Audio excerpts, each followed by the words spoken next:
Amen. Dankie, John, julle vir die mooi liedjies.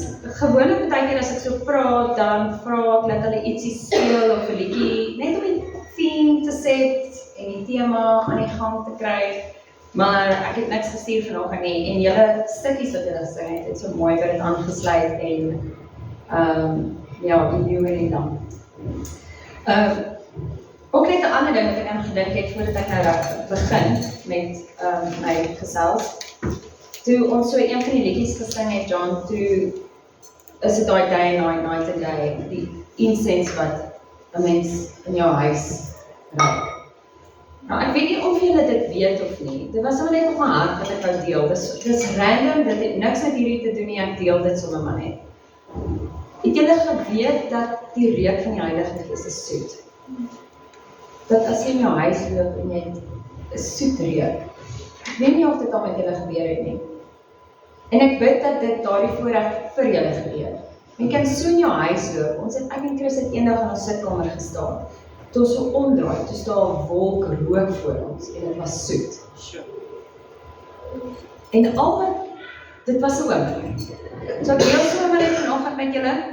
En die rede hoekom ek dit sê is, julle sal sien die preek gaan oor God en aan Jesus wat gekom het vir ons vir 'n direkte verhouding. En daardie direkte verhouding is deur die Heilige Gees. En ek wil net daai vir julle uitlig, dat seek dit uit. Seek die Heilige Gees wat in jou hart inkom, wat in jou lewe inkom, seek dit uit. En raak bewus as hy opdaag. Okay, so, the Lion and the Lamb. Hierdie is nie 'n nuwe topic nie, dit is nie ietsie,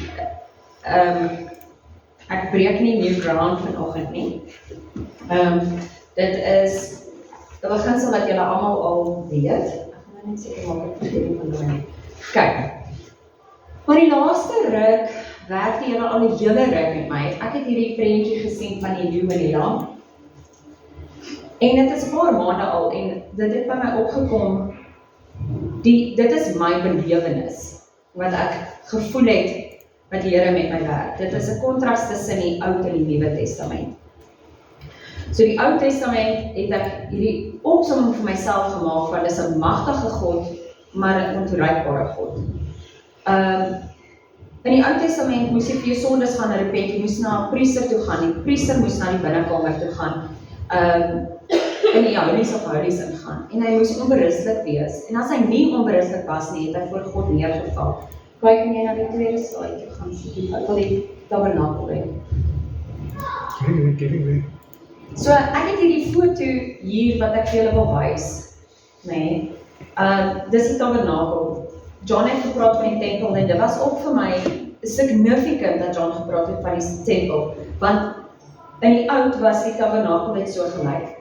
En oral waar die Israeliete gegaan het hulle die Ark of the Covenant, so die most holy place is daai boonste blokkie, en dan sit die voorkant wat die holy place is, dan is daar 'n inner court en daar's 'n outer court. Daar is eintlik nog 'n muur tussenin, maar nie almal kon daarin gaan. Net die priesters kon daarin gaan. En dan tussen die holy place en die Holy of Holies, of die most holy place daar, maar ons ken dit as Holy of Holies, is daar 'n veil, die gordyn. En ek weet nie of julle dit weet nie, maar as die priester daarin gegaan het, moes hy voor die aangesig van God, as hy nie 100% reggelewe is nie, as hy nie onberustig was nie, het hy voor die aangesig van God neergeval. Maar as die priester, wat nou die persoon is wat die meeste reg gelewe het, moes dood neerval, wie anders sou daar kon ingaan. So wat hulle gedoen het, is hulle klokkies op sy voete gesit, sodat as hy, dan luister hulle, om te hoor of hy nog lewe. So as hulle nie klokkies hoor nie, en hulle het ook 'n tou aan hom vasgemaak, en as hulle nie meer die klokkies hoor nie, dan begin hulle maar met die tou om uitrus. Dan het hy voor God dood neergeval. So, dit was hierdie prent van 'n confinement, dat daar's 'n skeiding. Jy moet 100% reg lewe om te probeer voor God kom, die priesters, en jy moes deur die priesters gaan. So as jy gesondig het, was dit nie 'n maklike ding nie, jy moes 'n lam kry, en dan moes jy dit 'n brandoffer maak, om vir jou sondes vergifnis te vra. So vir my is dit hierdie God wat kwaai is, en wanneer Israel nie geluister het, en dan het hy hulle gestraf. Die wrath of God was op hulle. En dan het hy ook weggevat. Dit wat hy gegee het, het hy ook weggevat. En ons al hierdie voorbeelde in die Ou Testament, van hoe God gee, en hoe God ongelukkig is met sy mense, en hulle optrede, en dat hulle nie gehoorsaam is nie, en dat hulle weer dan wegvat. En hy straf hulle. So vir my, het ek besef dat hierdie Ou Testamentiese God, dis wetties. Jy moet al hierdie dinge doen, jy moet hierdie wette navolg. En dan wanneer mense gesondig het, moes hulle die lam offer. So dit was harde werk. En dit was, jy kon nie van dit al wegkom nie, want toe sonde in die wêreld ingekom het, toe kon ons nie meer direk met God wandel nie. Want in Eden was dit nie so nie. In Eden was daar nie mure en 'n wyl en 'n spesiale holy plek wat jy moes ingaan nie. Ons het 'n direkte verhouding met God gestap in die tuin van Eden. En ja, dis die Ou Testament. Toe kom die Nuwe Testament, en dit ken ons, dit is, vanoggend sluit so mooi aan met die nagmaal. Jesus is toe gestuur om mens te word. Hy het gevoel soos ons gevoel het. Hy het die begeertes gehad soos ons. As hy honger was, het hy geëet. As hy dors was, het hy gedrink, en as hy moeg was, het hy geslaap.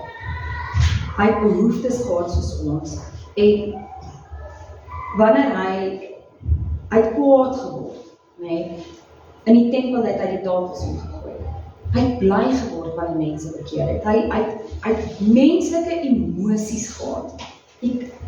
Dit is 'n beeld van God het in Jesus in aarde toe gekom as mens, maar hy kon nie net wegstap toe dinge moeilik was nie. Jesus was in volheid 'n mens, wat al die pyn en seer en die moeilikheid deurgegaan het, wat ons as mens gehad het, wat ons beleef het.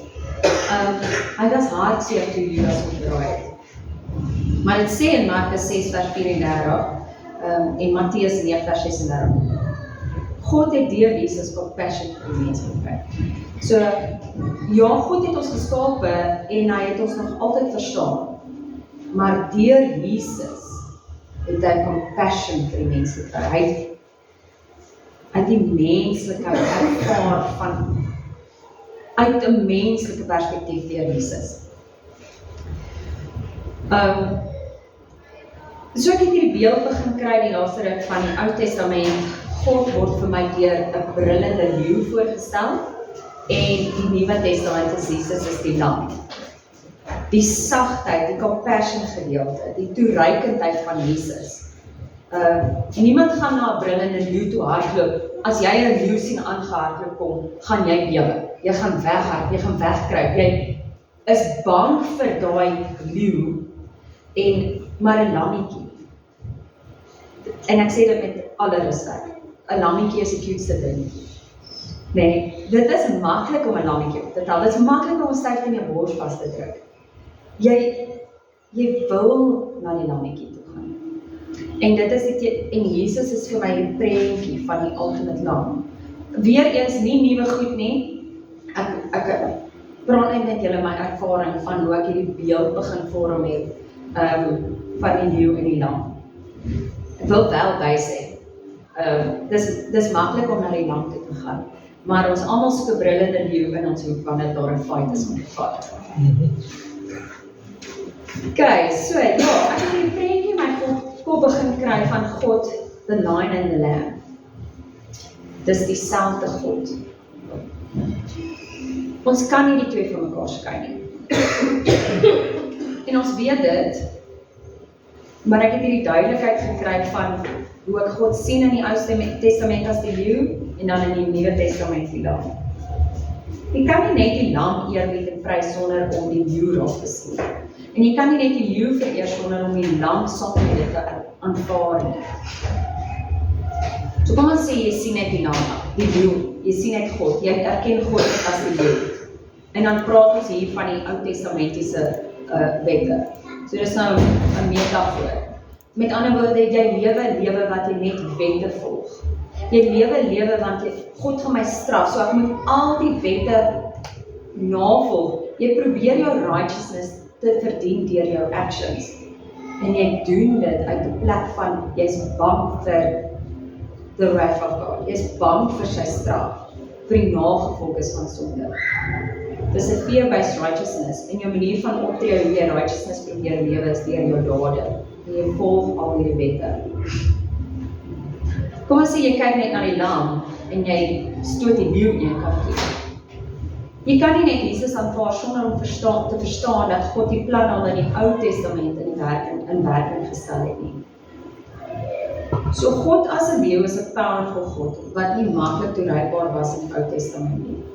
Daar was hierdie wette wat jy moes volg, en God se mense keer op keer geval en kon dit nie doen nie. Hulle moes elke keer 'n offer bring om vergifnis te vra vir hulle sondes. God het ingetree en toe die ultimate offer vir ons gestuur, Jesus, die lam van God, as offer vir ons sondes. Dan ken ons die storie, Jesus het mens geword. Hy het aan die kruis vir ons gesterf, vir ons sondes, en toe uit die dood uit opgestaan. Dis hierdie ultimate offer vir sondes, wat die prys vir sondes betaal. En toe vra ek myself dit, wat is die doel van hierdie? Hoekom sit die Here hierdie op my hart en waaroor moet ek praat? Wat is die punt om hierdie leeu en die lam teen mekaar te sit en daaroor te praat? Hoekom het ons hierdie boodskap? En hoe het vir my dit by hierdie punt gekom van die cross crucified? Die punt wat dit vir my duidelik geword het, eerstens waar dit verander het, en hoekom dit so belangrik is, hoekom ons dit in ons lewens kan vat as dit beteken vir ons iets, is die Here het Jesus gestuur vir ons om te sterf in die kruis. Nee, as hy wou, dan kon hy Jesus van die kruis afhaal. Hy kon in daai oomblik ingetree en gesê, dit is te erg vir my, dit is my seun, ek kan nie verder gaan nie.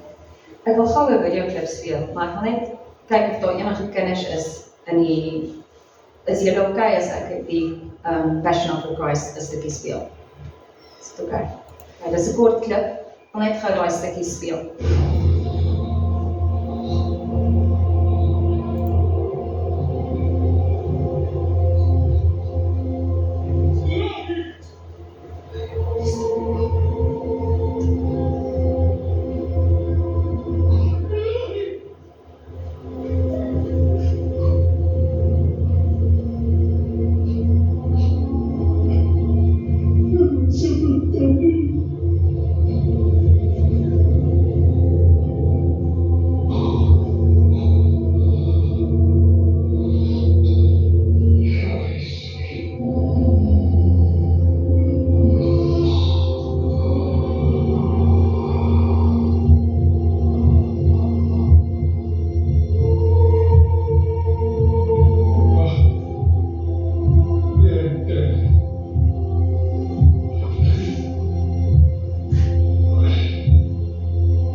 So ek het gisterand hierdie gekyk.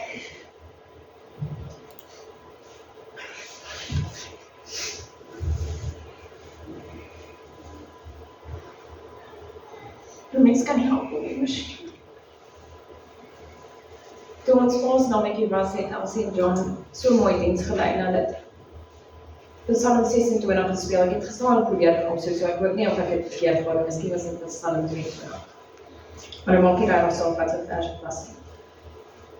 John het gesê, die lied wat ons geluister het, gaan oor God se perspektief terwyl Jesus aan die kruis was.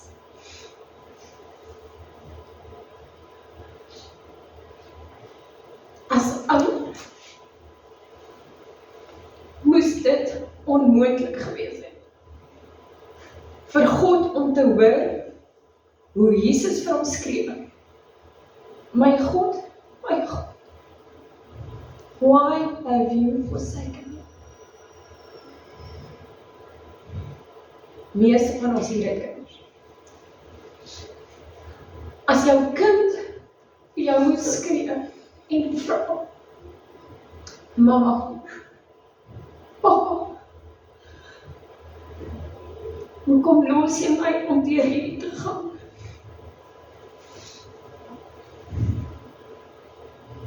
Ek dink nie, daar is 'n ouer wat sou kon wegdraai van sy kind af nie. En God het besluit dat dit moet deurdruk. Hy het Jesus aan die kruis gelos. Want die saak hoekom hy dit gedoen het, was meer gewigtig. Sy motivering het swaarder geweeg as om Jesus van die kruis af te haal. Hy kon gesê, haal Jesus af, en in my oomblik kon almal gesê, kyk hoe amazing is God, God moet lewendig wees. Hy kon in my oomblik kon hy gesê, ek gaan Jesus hier van hierdie kruis afhaal en almal wat daar teenwoordig was. So kon testify en sê, dit moet God wees. Maar dit is nie wat hy besluit het nie. Hy het deurgedruk met die kruisiging om Jesus as die lam te offer vir ons sondes. En hoekom het hy dit? Hy desire 'n intimate relationship. Hy moes dit doen, want deur Jesus se kruisiging het dit die pad oopgemaak om in 'n direkte verhouding met God te gaan.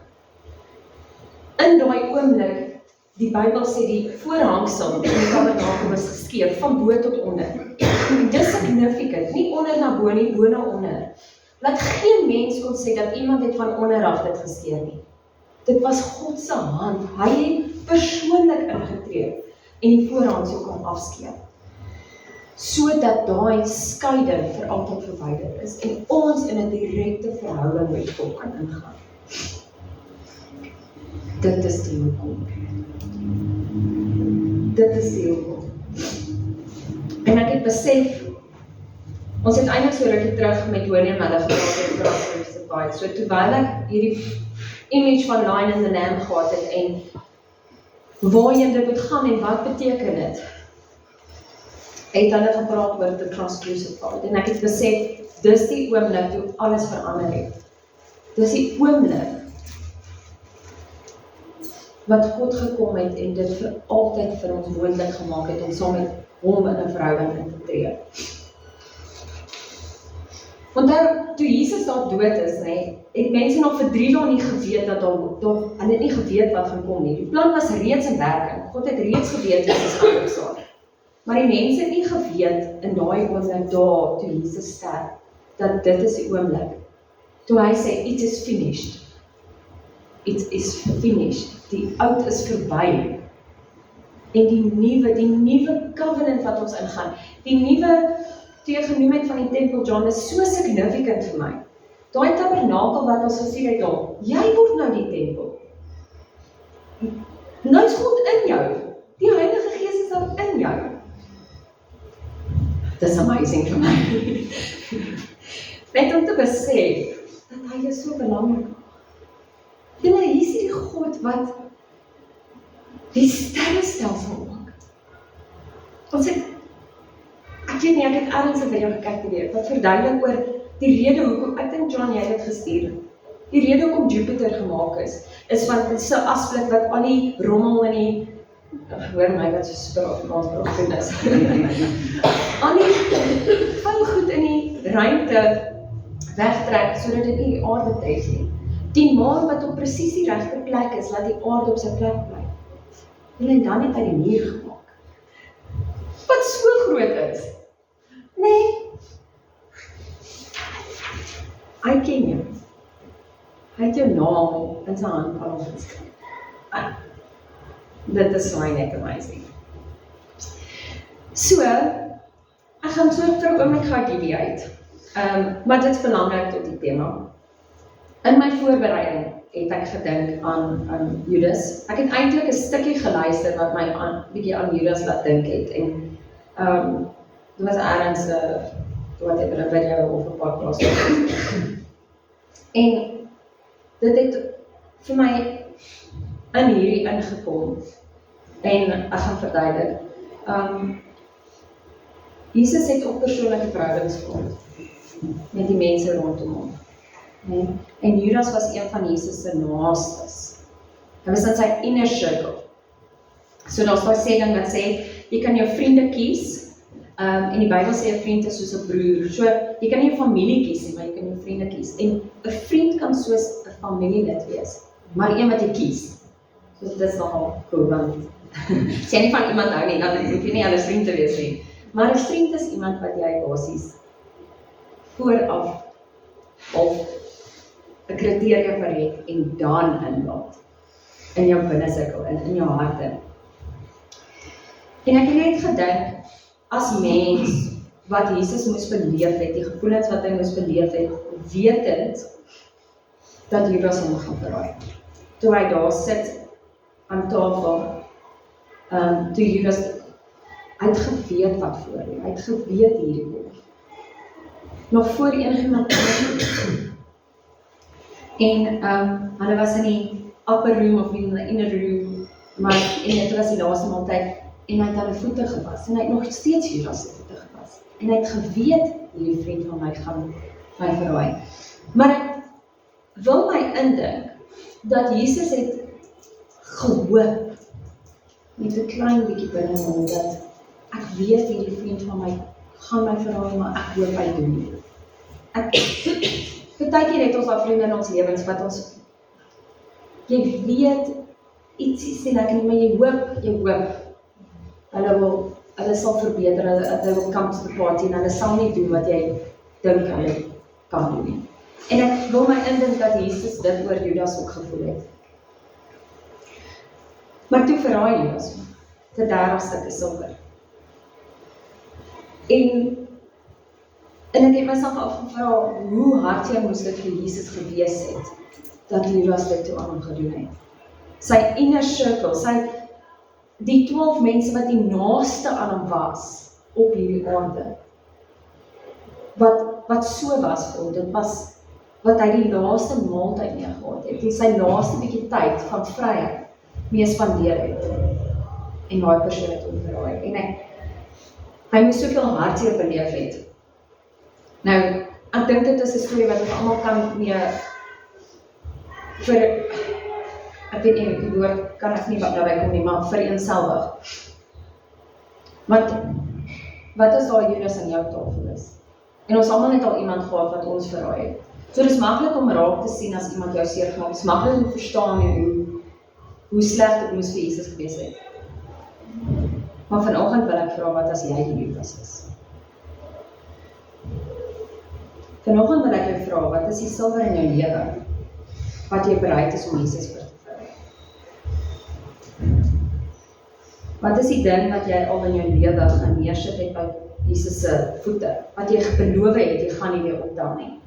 'n sigaret, 'n glas brandewyn, miskien is dit pornografie, miskien het jy gesê social media, jy gaan, wat ook al dit is, en is nie net die obvious goed soos verslawings nie, geld steel by mense,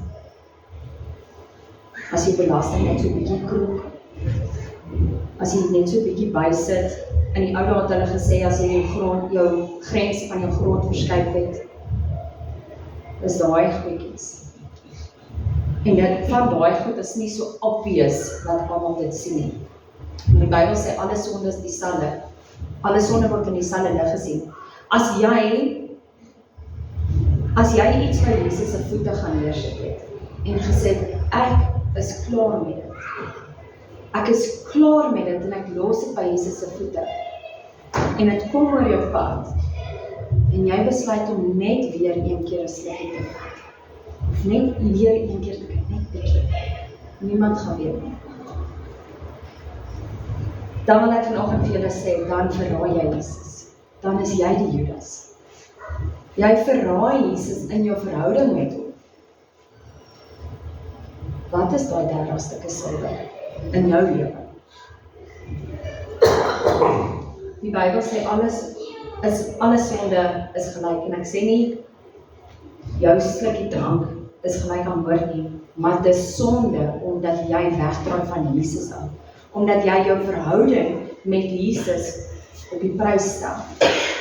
Net vir nog een keer. Net vir nog een keer.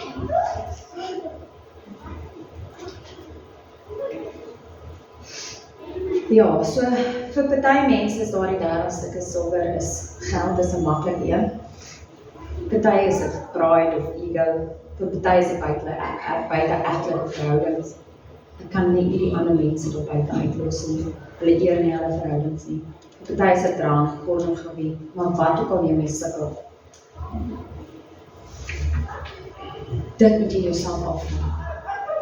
Los dit by Jesus se voete en moet dit nie weer optel. So ek gaan weer terugdraai na ons tema te Lion and the Lamb.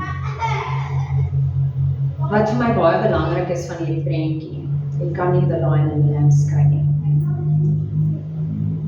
Dit is nie the Lion nie, en dit is nie the Lamb nie.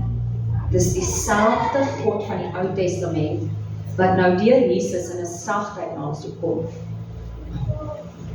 God het besef hy gaan moet intree in die Ou Testament, deur sy seun te stuur vir ons. Hy het ons verstaan, hy het ons geskape, maar hy het compassion vir ons gekry deur Jesus wat mens geword het. En God stel belang, want anders sou hy dit nie meer belangrik geag het om sy seun aan die kruis te hou, as om jou lief te hê.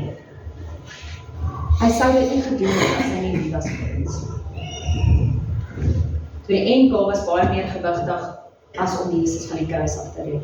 Die enkel was vir Jesus om te sterf, sodat ons in 'n verhouding met Jesus met God kan ingaan. Deur Jesus en deur die Heilige Gees.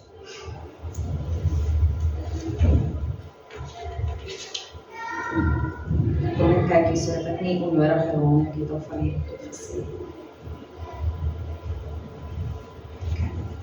Wat vir my baie belangrik uitgekom het, en ek deel gou vir julle ietsie. Ons moet God eer en respekteer vir sy grootheid, sy magtigheid. He is not to be played with. 'n leeu speel jy nie meer nie. So ons moet hom vrees, 'n respekvolle vrees wat 'n kind vir sy ouer het.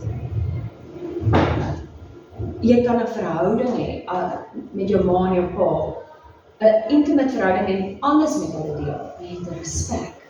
Dis nie jou pel nie. Maar deur Jesus maak God dit vir ons moontlik om in 'n vrymoedigheid te julle en so tot laasweek toe vra, ek gaan net van my notas afgaan vir oomlik. So net vra my laasweek is reg met die tema en ek sê, ek het eintlik al iets, maar die Here werk met my met iets anders, so ek gaan net kyk hoe gaan die week. Die week is toe mal besig. 3 dae, 5 dae se werk in 3 dae. En ek kom toe nie by alles uit nie. En ek gaan toe terug na my oorspronklike plan om oor hierdie te praat, maar ek het nie genoeg tyd regtig gehad om aan die nuwe tema te werk nie. En ek het die hele week 'n angstigheid en teen Vrydag was dit baie erg. Ek was onrustig en angstig en ek kon net nie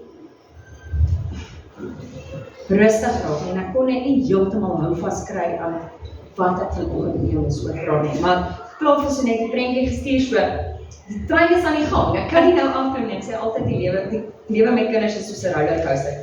Jy gaan nie afdraai en opdraai, jy kan nie afklim nie. En hierdie is soos dit. Die tema is aan die gang, kan nie nou. En Chris Belma op die stadium Vrydag, hulle is nou by Mighty Men en ek kry hierdie boek in ons gang. Dit lê op die mat. Ek sê vir hom, het jy vergeet om jou boek in te pak? So, waar kom die boek vandaan? Ek weet nie, die boek is vol stof, hy is 'n bietjie gestamp en ek het geen idee waar hierdie boek die laaste hoeveel jaar lê.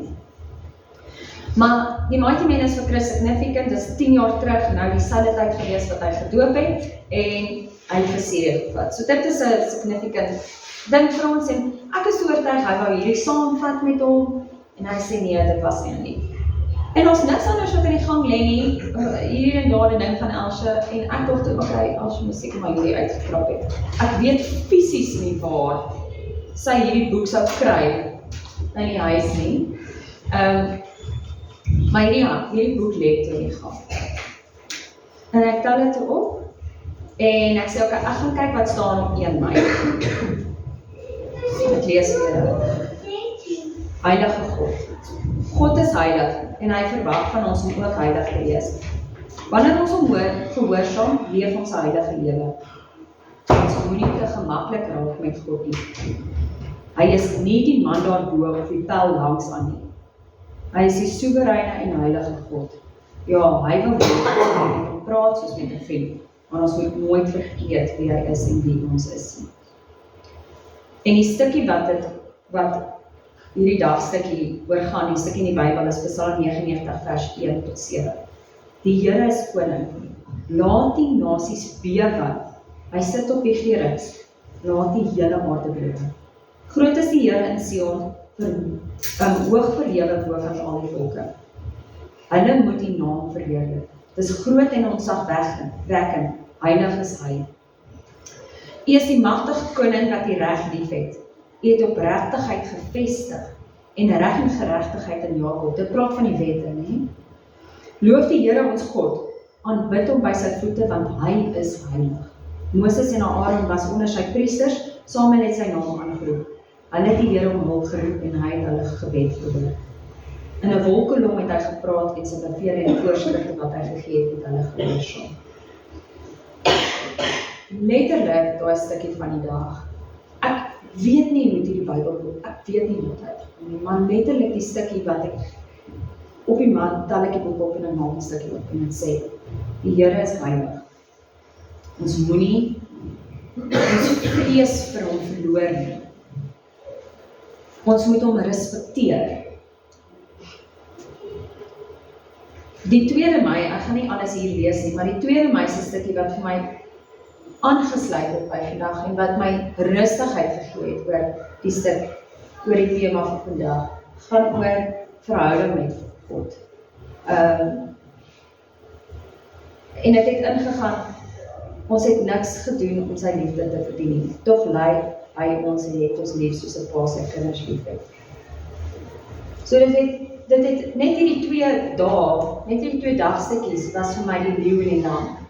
Die eer wat ons moet vir God as die leeu het, die vrees, die respekvolle vrees of die vreesvolle respek, ek weet nie hoe jy dit wil sê nie, maar die grootheid van God wat ons moet raak sien, maar die verhouding, die lam, die sagtheid, die toenadering.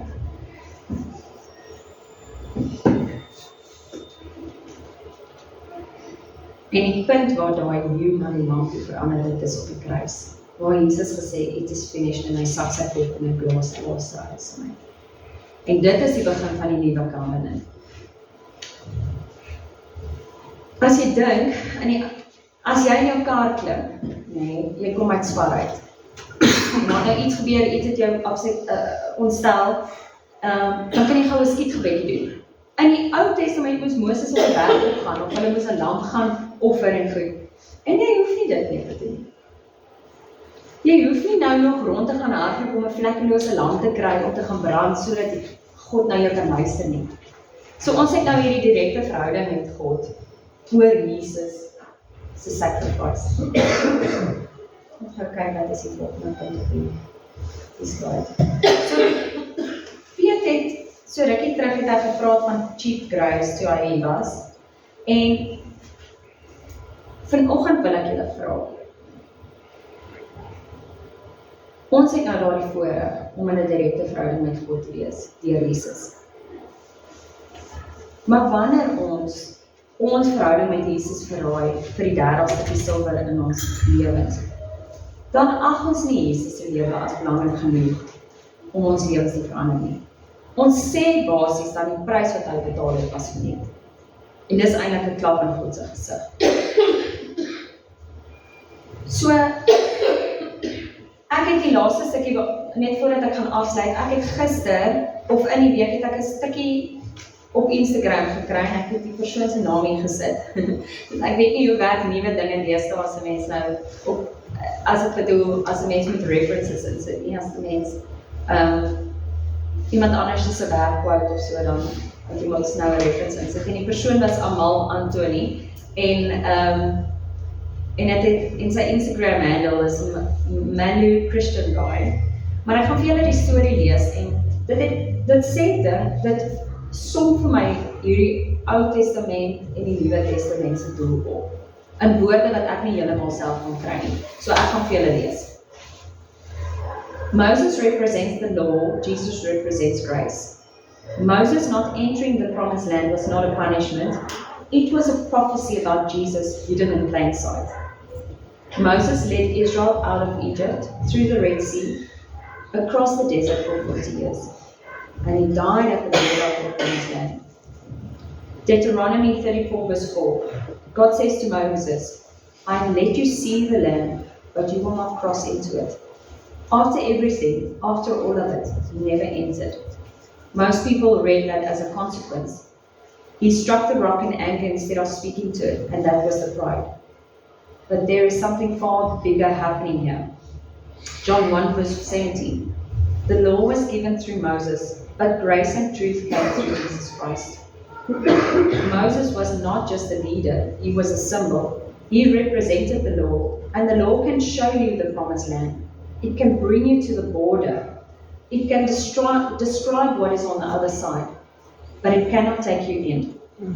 No amount of obedience, no amount of rule keeping, no amount of faithfulness to the law can get you across that line.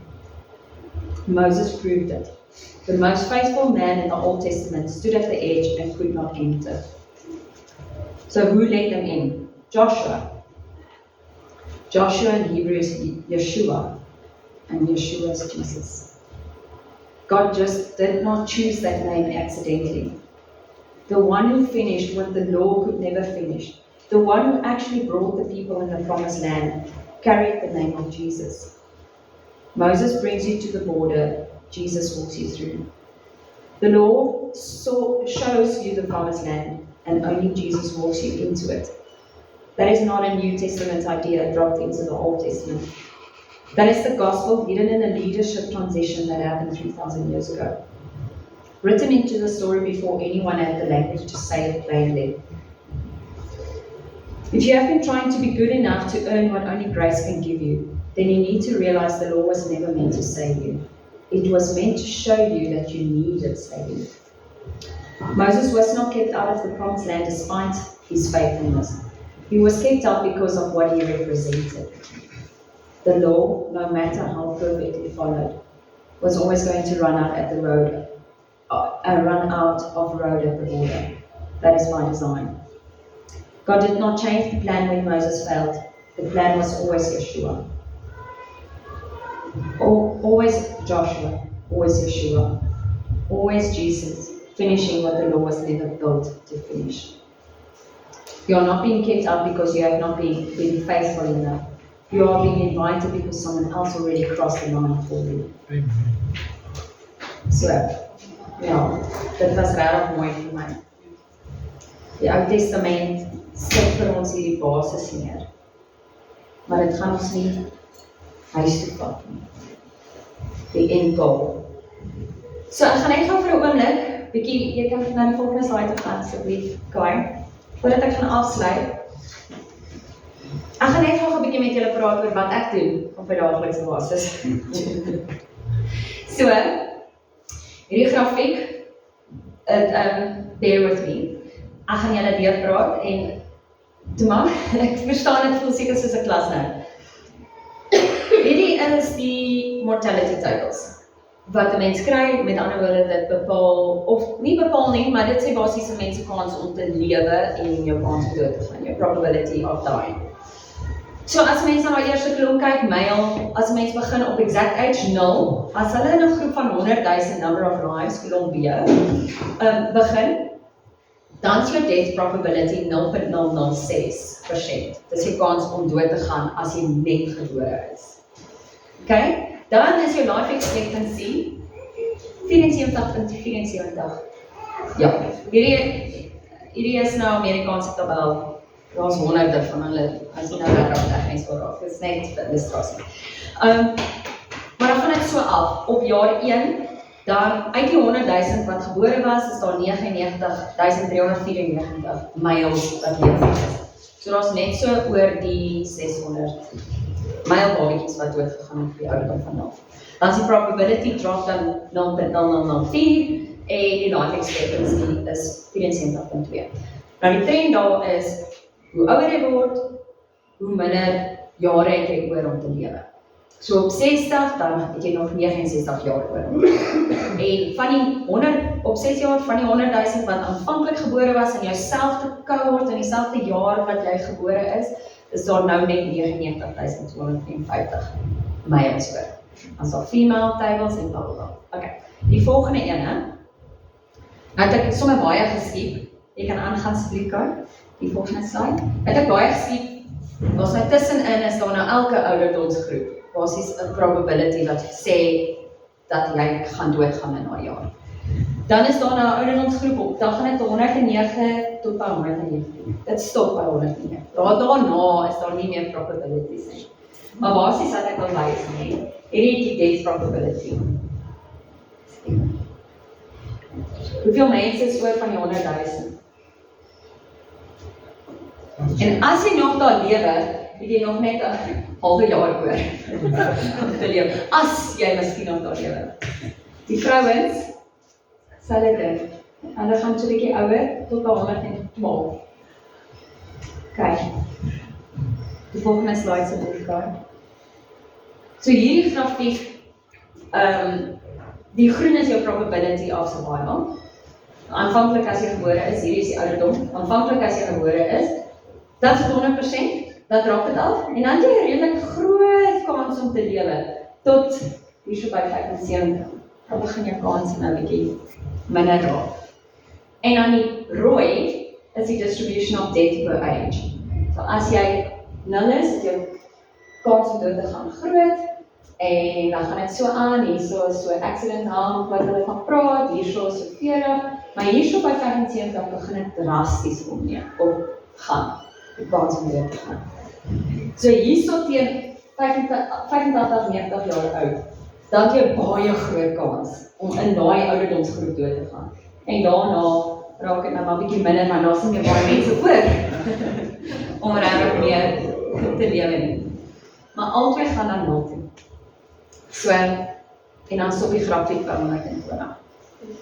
Volgende slide, guys. So nou wil ek vra, what are your chances of dying? Hier is nou 'n statistiek wat ek dit maklik vir julle gemaak. Ons vergeet van al daai ander. Ek kan na die volgende een toe. Dit is hoekom hierdie boodskap belangrik is, julle. Want jy gaan 100% doodgaan. Daai grafiek sê net vir jou die kanse wanneer. Ons weet nie wanneer en hoe nie. Maar jy gaan 100% doodgaan. Ons kort nie 'n statistiese tabel, actuarial life table en only die fancy spreadsheet om dit vir te sê. Dis 'n sekerheid. Jy gaan doodgaan en dan gaan jy voor God staan. En ons moet regmaak vir die homecoming. Kan jy vir my die liedjie aansit? So, ek wil julle 2 vrae los vandag.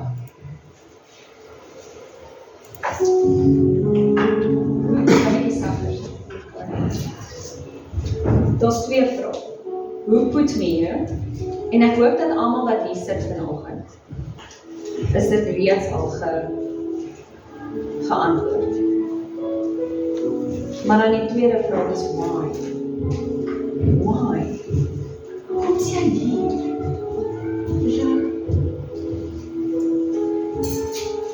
Be obsessed with getting the answer right before meeting God.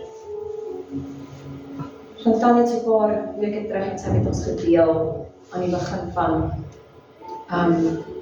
Holy Week. Dat die Here het vir haar gewys, dus ek vra maar, Here, hoekom kom jy nie nou nie? En hy het gesê vir haar, want die mense is nog nie reg nie. Dit is nog nie reg om te aanvaar en die palmtakke neer te sit nie. Ons almal het 'n doel vir ons lewens. Volg dit waar dit in jou wil gebruik. Vra, wat is jou doel? Daai twee vrae, hoe put jy? En as jy nog nie vanoggend weet nie, gaan maak 'n effort die week om uit te vind wat jy hier gesit. Ek hoop ek preach vir die converted. En why? Hoekom sê jy dit?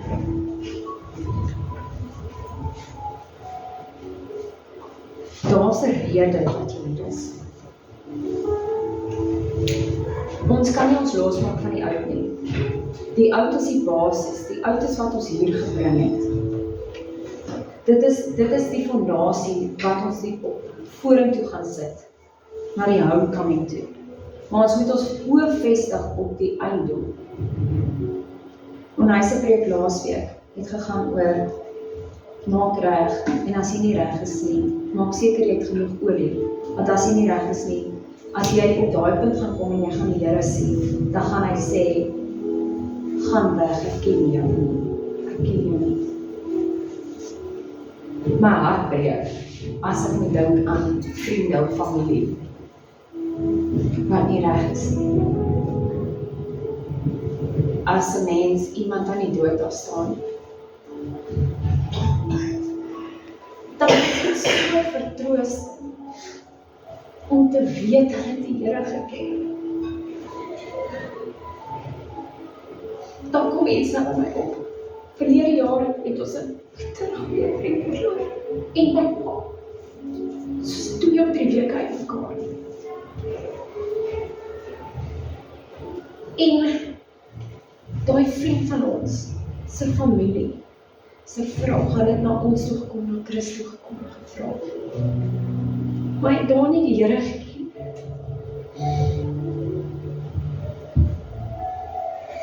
En ek het dit al by baie begrafnisse gehoor. Waar mense vra, of het hulle gehoor, maar was hierdie persoon gered?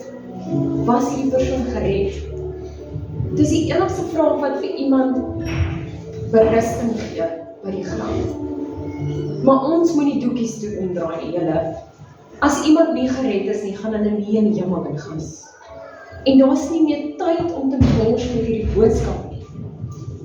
Ons moet ophou met sagte gloves almal hanteer, want ons wil iemand wat sensitief is nie seermaak of hulle net te ver push nie. As iemand nie reg is nie, dan is daai dag voor die Here, is dit klaar. En ons almal het 'n dag wat ons voor die Here gaan staan. Ons almal, die tyd en die datum is nie vir ons beskore nie. Ons weet nie wat dit is nie. Maar jy gaan voor die Here staan. Jy gaan.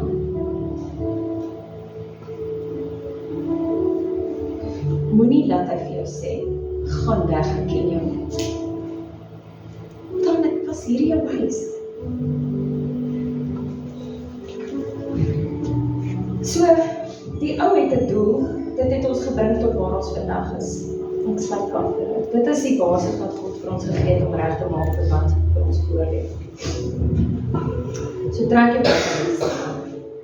Want ons almal moet reg maak vir die homecoming. Want dit is die einddoel. En hopelik is dit waar jy op die pad is.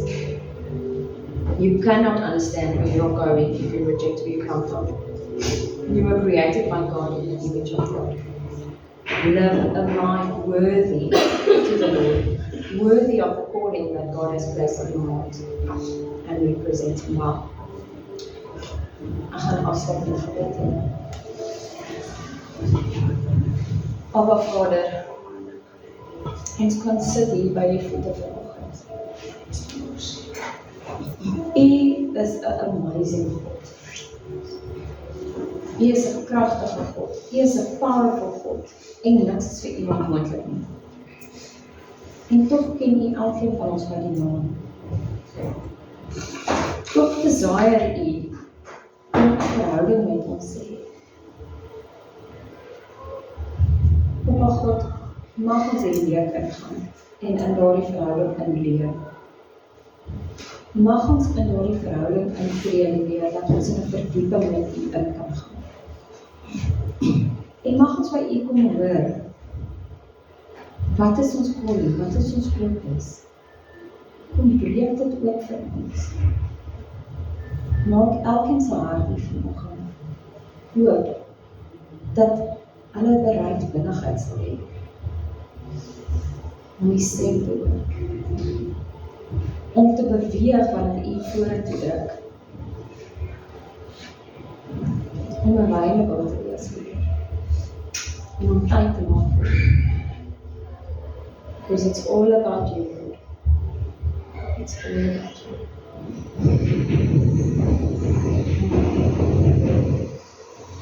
Julle, as daar iemand is wat